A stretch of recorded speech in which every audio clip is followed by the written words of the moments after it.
இப்போது புதிய அறிமுகம் ஆச்சி ஹோட்டல் சாம்பார் 50 கிராம் ரூபாய் 20 மட்டுமே. கிருஷ்ணகிரியில் அண்ணா பல்கலைக்கழக மாணவி பாலியல் வன்கொடுமை செய்யப்பட்டதை கண்டித்து நடைபெற்ற கண்டன ஆர்ப்பாட்டத்தில் பங்கேற்ற 250க்கும் மேற்பட்ட அதிமுகவினரை போலீசார் வலுக்கட்டாயமாக கைது செய்தனர். இதுகுறித்த கூடுதல் தகவல்களை செய்தியாளர் பிரதீப்குமார் வழங்க கேட்கலாம். வணக்கம் பிரதீப்குமார், முழு விவரம் என்ன?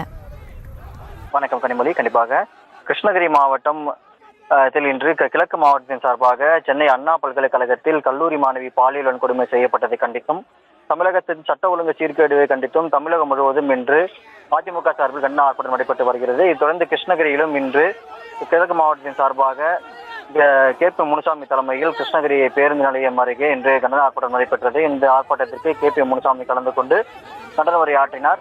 இந்த கண்டன ஆர்ப்பாட்டத்திற்கு ஏற்கனவே போலீசார் அனுமதி மறுக்கப்பட்டிருந்த நிலையில் தொடர்ந்து இந்த கண்டன ஆர்ப்பாட்டம் காலை தொடர்ந்தது. இந்த நிலையில் கிருஷ்ணகிரி மாவட்ட கூடுதல் காவல் கண்காணிப்பாளர் சங்கர் மற்றும் காவல்துறை கண்காணிப்பாளர் முரளி ஆகியோர் தலைமையிலான போலீசார் குவிக்கப்பட்டு கண்டன ஆர்ப்பாட்டத்தில் தொடர்ந்து எதிர்ப்பு தெரிவித்துள்ளனர். இந்த நிலையில் தொடர்ந்து ஆர்ப்பாட்டத்தில் ஈடுபட்ட வந்த KP முனுசாமியை போலீசார் தடுத்து கைது செய்து முற்பட்ட போது அப்பகுதியில் போலீசாருக்கும் இடையே அதிமுகவின் இடையே திடீர் தளதளப்பு ஏற்பட்டது.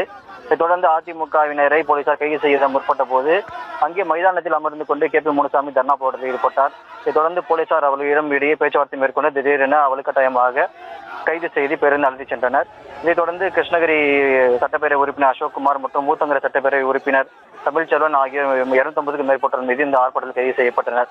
மேலும் திடீரென அதிமுகவின் ஆர்ப்பாட்டத்தில் அனுமதி மறுக்கப்பட்ட நிலையில் போலீசார் அவர்களை கைது செய்து திடீரென KP முனுசாமி அங்கு சாலையில் அமர்ந்து போராட்டத்தில் ஈடுபட்ட சம்பவம் அப்பகுதியில் சட்ட பரபரப்பை ஏற்படுத்தியுள்ளது.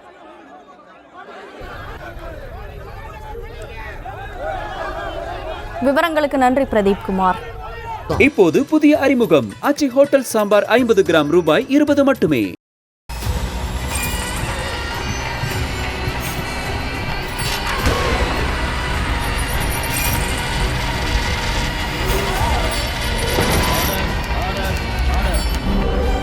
நிகழ்தகவு குற்றங்களின் மறுபரிமாணம் நாள்தோறும் இரவு 10 மணிக்கு இணைந்திருங்கள் நமது நியூஸ் தமிழ் தொலைக்காட்சியோடு.